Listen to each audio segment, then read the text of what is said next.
თუკი გასული წლის პირველ ნახევარში ირანში საქართველოდან რეექსპორტზე დაახლოებით მხოლოდ $110,000 ღირებულების 5 ავტომობილი იყო გასული, წელს 6 თვეში ამ ბაზარზე $99,3 მილიონი ღირებულების 5,086 ავტომობილი გავყიდეთ. ავტოიმპორტიორების ნაწილი ირანში ავტომობილების რეექსპორტის მკვეთრ ზრდას ადგილობრივი მთავრობის მიერ განბაჟების შეღავათიანი პირობების შემოღებას უკავშირებს. როგორც კომპანია Carmark-ის დირექტორი აღნიშნავს, ირანის მთავრობამ ომის დაწყების შემდეგ ახალი წესები შემოიღო, რომელიც ადგილობრივ მოსახლეობას აძლევს საშუალებას გარკვეული პერიოდის განმავლობაში იმპორტირებული ავტომობილი არ განაბაჟოს, რამაც ირანელი დილერების მხრიდან მათ შორის საქართველოს ავტობაზრისადმი დაინტერესება მკვეთრად გაზარდა. როგორც ირაკლი კუხიანიძე აცხადებს, ირანელი დილერები საქართველოში ავტომობილებს ძირითადად ფიზიკური პირებისგან ყიდულობენ და დაინტერესება მეტწილად შედარებით ძველ 2016-2022 წლების ავტომობილებზეა. ბოლო 2 თვეა ირანში რაც საომარი მოქმედებები გააქტიურდა, ირანის მთავრობამ შეღავათიანი პირობები შემოიღო ავტომობილების განბაჟებაზე, იმპორტირებულ ავტომობილებზე და შესაბამისად ირანელი დილერები და ფიზიკური პირები დაინტერესდნენ ქართული ბაზრით და დიდი ოდენობით ავტომობილები გაყავთ. ძირითადად ამ ავტომობილებს ყიდულობენ ფიზიკური პირებისგან, ქალაქში დადიან ირანელები, როგორც დილერები, ასევე ფიზიკური პირები სახელოსნოებში და იქ აჩერებენ მოსახლეობას და თავაზობენ ავტომობილის შესყიდვას.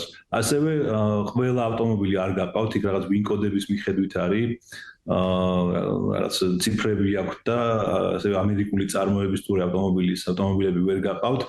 მიუხედავად იმისა, რომ ამ დროისთვის ირანში საქართველოდან ავტომობილების რეექსპორტი მკვეთრად 1017-ჯერა გაზრდილი და ის ქართული ავტოინდუსტრიისთვის ტოპ 5 ძირითად ქვეყანას შორისაა, დარგის წარმომადგენლები აცხადებენ, რომ ამ ბაზარზე გრძელვადიანი გათვლები ვერ გაკეთდება. როგორც ავტოიმპორტიორთა ასოციაციაში აღნიშნავენ, ირანის მთავრობის მიერ დაწესებული შეღავათიანი რეჟიმი დროებითია და ნებისმიერ მომენტში შეიძლება ეს ბაზარი ქართველი დილერებისთვის კვლავ მიუწვდომელი გახდეს. ამასთან ასოციაციის თავმჯდომარე აცხადებს, რომ თუკი მომდევნო პერიოდში ამ ბაზარზე საქართველოდან ავტოექსპორტი კვლავ მკვეთრ ზრდას გააგრძელებს, ამან შესაძლოა კითხვები გაუჩინოს საქართველოსთვის მთავარ ავტოიმპორტიორ ქვეყანას ამერიკის შეერთებულ შტატებს. თუ დავინახავთ, რომ საკმაოდ გაიზარდა დაინახავენ უпростоრად ამერიკის შეერთებულ შტატებში, რომ საკმაოდ გაიზარდა ირანთან ურთიერთობა, ეს გარკვეულწილად ჩვენთვის საფრთხის შემცველიც არის იმ კუთხით, რომ შეიძლება არა სასიამოვნო, არა ნეგატიური ყურადღებაც მივიქციოთ ამ თემასთან დაკავშირებით. მოგეხსენებათ, დიდი ნაწილი 70-80%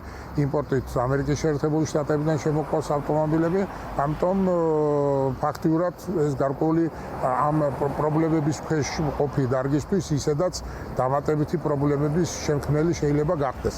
კიდევ ერთხელ ვამბობთ, ეს რამოდენიმე თვის მოვლენაა და ფიქრობთ, რომ ეს არ გაგრძელდება და რაღაც აქცენტების გაკეთება ირანის ბაზართან დაკავშირებით ან რაღაცა პერსპექტივების გაკეთება და პროგნოზირება ამასთან დაკავშირებით ფაქტურად არ არის მიზანშეწონილი. დროებითი მიღებული არის ეს კანონი, ანუ არავინ არ იცოდეს დამთავრდება, ასე რომ ბიზნესის გათვლა ამ ბაზარზე არ შეიძლება, რადგან დილერებმა რო დაიწყონ ახლა ავტომობილების შეძენა ირანული ბაზრის გათვლაზე, შეიძლება რომ ჩამოვა ეს ავტომობილები საქართველოში და გამზადდება გასაყიდად, უკვე ეს ბაზარი დაიხუროს. კიდევ გამომდინარე, ბიზნესი ამაზე გათვლას ვერ აკეთებს. მიუხედავად იმისა, რომ საქართველოდან ირანში ბოლო თვეებში ავტოექსპორტი მკვეთრ ზრდას აჩვენებს, მთლიანობაში ავტოექსპორტსა და იმპორტში კვლავ კლების ტენდენცია ნარჩუნდება. წელს 6 თვეში საქართველოდან ექსპორტზე $938 მილიონი ღირებულების ავტომობილები გავიდა, რაც თითქმის 23%-იანი კლებაა. თითქმის 17%-ით $1.6 მილიარდამდეა შემცირებული ავტოიმპორტიც.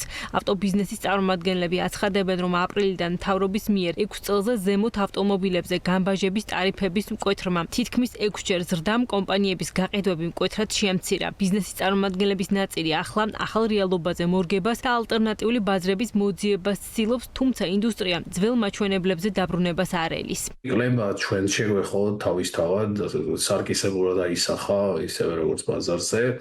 ყველაზე მეტად retail segment-ში შეიმჩნეოდა კლება, ადგილობრივი მოთხოვნა, ასე ვთქვათ, ის დაიბნა მომხმარებელი რა ეყიდა, რიცოდეს გადაწყობის პერიოდი, ამას დრო დაჭირდა. ეხლა შეიძლება ითქვას, რომ ასე თუ ისე აღდგა, მე ნამდვილად ვერ ვიტყვი იმას, რომ ძველ ნიშნულს დაუბრუნდა და ეს ალბათ სავარაუდოდ კიდევ რამოდენიმე თვე და შეიძლება წელიწადიც კი ეს არ მოხდეს. თუმცა აღდგენის მიმართულებით მიდის და ალბათ კიდევ 2 კვარტალი მაინც დაჭირდება მოთხოვნას რომ ასე ვთქვათ იპოვოს ეს მიწოდება და იპოვოს ახალი ვარიანტები, ახალი ლიკვიდური ავტომობილები გაჩნდეს. ზაფხული ისედაც ყოველთვის ცუდი პერიოდია ჩვენი ბიზნესისთვის და ამ ცუდ პერიოდთან ერთად კიდე ეს ახალი კანონიც ეხმარება ამას, რომ ფაქტიურად შეიძლება ითქვას, რომ გაჩერებულები ვართ, მუშაობა არ გვაქვს, მაგრამ ვცდილობთ, როგორც გითხარით, რომ რაღაცა ახალი ბაზრები მოვძებნოთ და რაღაცა კაი პირობებით შევთავაზოთ მოსახლეობას ავტომობილები.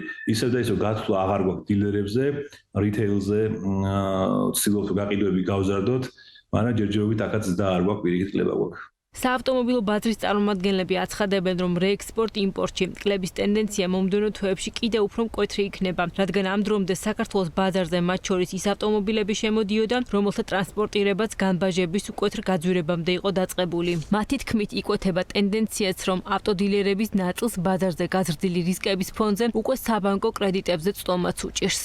ყველაზე კარგად გძნობს ბიზნესში თუ ვინმე გძნობს და დიდი ანალიტიკური სამსახურები გააჩნია და დეტალურად აფასებს მიმდინარე პროცესებს ეს ბანკებია და ბანკებმა თუ გადაწყვიტეს რომ გარკვეული რისკის შემცველია ეს ბიზნესი, ესე იგი ეს კიდევ ერთი დასტურია იმისი თუ რამ ძიმე მდგომარეობაში იმყოფება ჩვენი დარგი. საავტომობილო ინდუსტრია ელის რომ რეგულაციების ეფექტი სექტორში უფრო ნათლად მომდევნო პერიოდში გამოჩნდება. დარგის წარმომადგენლები ელიან რომ მომდევნო პერიოდში განბაჟების გაძვირების ფონზე ბაზარზე 6 წლამდე ძველი ავტომობილების დეფიციტი შეიქმნება, რაც ფასებსაც გაზრდის.